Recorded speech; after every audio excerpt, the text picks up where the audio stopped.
Assalamualaikum warahmatullahi wabarakatuh. Salam sejahtera bagi kita semua. Pada kesempatan yang indah ini, saya akan mempresentasikan terkait proposal tugas akhir dengan judul Evaluasi tingkat kerusakan perkerasan lentur sebagai dasar perbaikan menggunakan metode Bina Marga dengan studi kasus pada Jalan Raya Pasirian, Kabupaten Lumajang. Sebelumnya, izinkan saya untuk memperkenalkan diri terlebih dahulu. Nama saya Muhammad Ali Yasidil Bustomi Mabdur, biasa dipanggil Bustomi. Saya mahasiswa angkatan 2017 dari Departemen Teknik Infrastruktur Sipil ITS, dan saya berasal dari Kabupaten Lumajang. Nah, yang pertama adalah latar belakang, yang mana Kecamatan Pasirian ini merupakan salah satu kecamatan terbesar kedua di Kabupaten Lumajang, karena selalu menunjukkan perkembangan yang sangat signifikan dari tahun ke tahunnya, mulai dari bidang perekonomian sampai pembangunannya. Hal ini tidak terlepas dari tambang pasir yang terdapat di Kecamatan Pasirian. Nah, dengan adanya tambang pasir ini menjadikan volume kendaraan yang melalui Jalan Raya Pasirian ini meningkat dan didominasi oleh kendaraan-kendaraan berat pengangkut hasil tambang untuk didistribusikan ke seluruh penjuru negeri ini. Nah, masalah dari tahun ke tahun yang selalu dihadapi oleh Kabupaten Lumajang, khususnya di jalan utama Kabupaten Lumajang, salah satu contohnya Jalan Raya Pasirian ini, selalu kendaraan-kendaraan pengangkut hasil tambang ini mengangkut secara berlebihan dan tidak sesuai dengan ketentuan yang ada. Tahu istilahnya adalah overload. Nah, dengan kejadian ini mengakibatkan Jalan Raya Pasirian harus memikul beban yang berat dan akhirnya mengalami penurunan pada kondisi perkerasannya. Dan dapat dilihat juga sudah mulai beberapa titik mengalami kerusakan, mulai dari jalan yang berlubang, bergelombang sampai retak. Nah, hal ini perlu menjadi perhatian khusus karena Jalan Raya Pasirian ini menjadi akses bagi masyarakat sekitar untuk beraktivitas sehari-hari. Karena menjadi akses satu-satunya untuk menuju ke kota dan juga menjadi jalur penghubung juga untuk menuju ke Kabupaten Malang. Nah, selain itu, di sini ada beberapa batasan-batasan masalah yang saya angkat.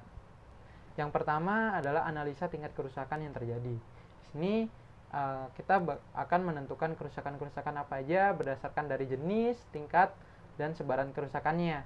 Nantinya kita bisa menilai seberapa untuk kondisi perkerasannya. Nah, dari situ kita akhirnya bisa menentukan metode penanganan seperti apa sih yang tepat untuk menangani kerusakan yang terjadi pada Jalan Raya Pasirian ini. Dan nantinya kita bisa menentukan metode pelaksanaan yang sesuai dan akhirnya bisa mendapatkan rencana anggaran biaya untuk perbaikan perkerasan lentur ini. Nah, adapun tujuan yang akan dicapai, yang pertama untuk mengetahui tingkat kerusakan yang terjadi pada Jalan Raya Pasirian. Yang kedua, kita mengetahui kapasitas struktur perkerasan lentur pada Jalan Raya Pasirian ini. Yang ketiga, kita mengetahui desain perbaikan yang tepat untuk perkerasan lentur Jalan Raya Pasirian ini. Yang keempat, kita mengetahui rencana anggaran biaya yang dibutuhkan untuk memperbaiki Jalan Raya Pasirian ini.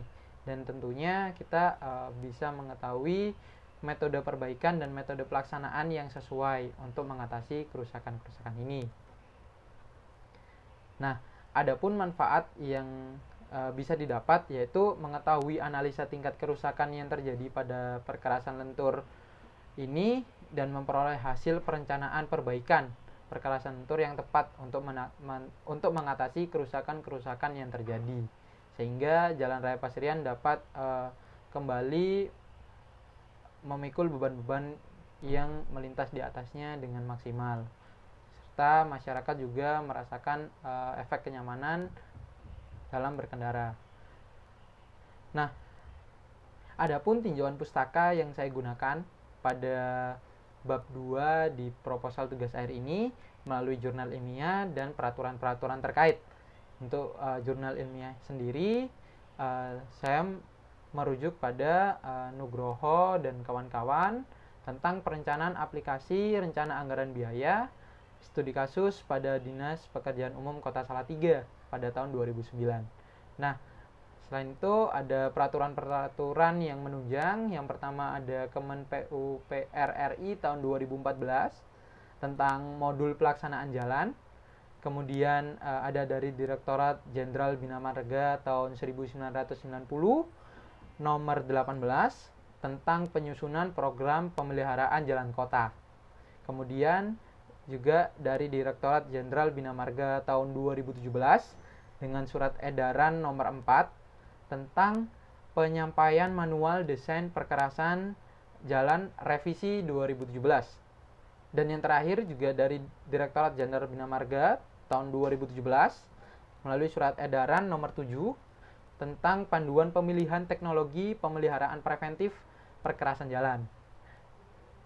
Nah, untuk metodologinya sendiri, pertama kali kita mengumpulkan data, dan di sini saya menggunakan data primer dan data sekunder, yang mana data primer ini didapatkan dari hasil survei lapangan. Secara langsung kita melihat kondisi jalan di sana, mulai dari tingkat kerusakannya, jenis kerusakan, sampai sebaran kerusakannya.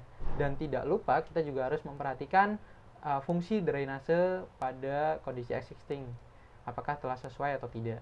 Nah, kemudian data sekunder ini saya dapatkan dari Dinas Pekerjaan Umum dan Perumahan Rakyat Direktorat Jenderal Bina Marga, Balai Besar Pelaksanaan Jalan Nasional Jawa Timur Bali, untuk berupa data-data seperti data perencanaan, data tanah, data lalu lintas, as-built drawing, seperti itu.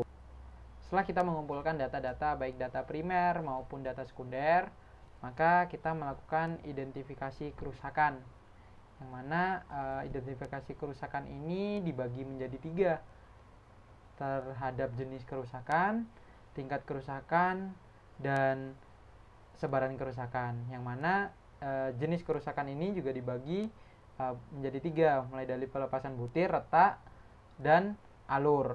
Nah, untuk retak sendiri dibagi lagi menjadi beberapa macam retak, mulai dari memanjang, melintang, kemudian retak tepi, retak balok, dan retak buaya.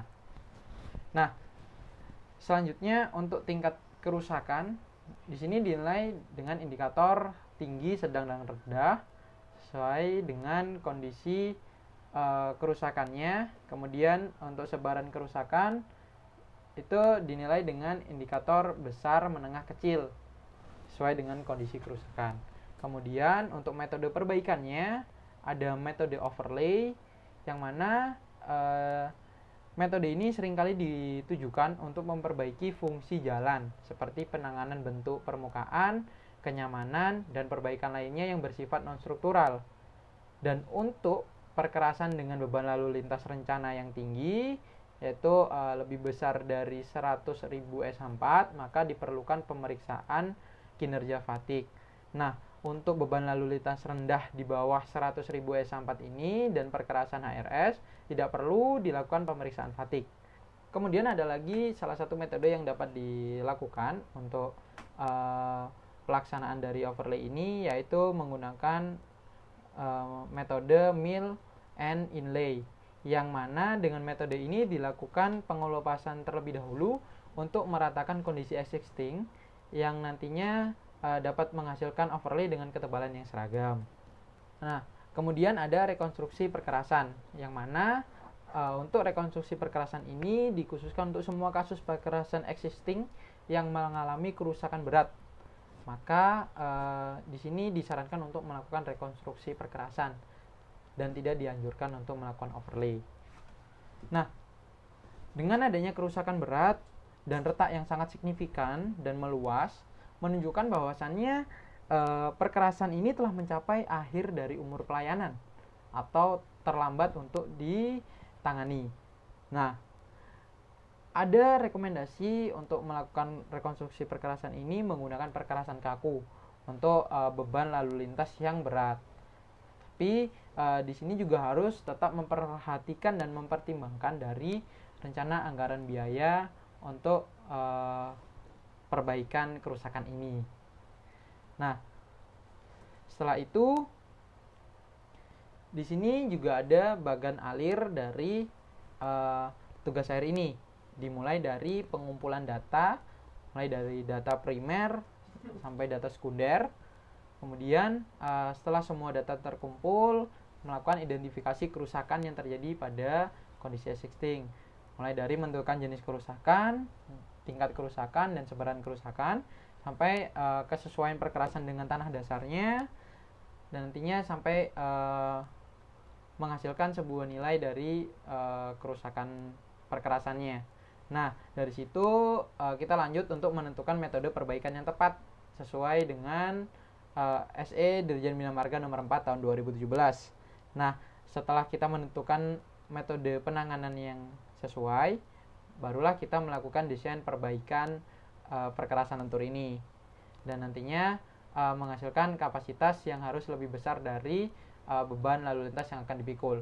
Ketika memang nanti hasilnya kapasitas ini kurang dari beban yang harus dipikul, maka kita harus meninjau kembali dari desain perbaikan yang sudah kita rencanakan, entah nantinya kita melakukan penambahan tebal ataupun kita harus mengaji lagi terkait metode yang kita pilih.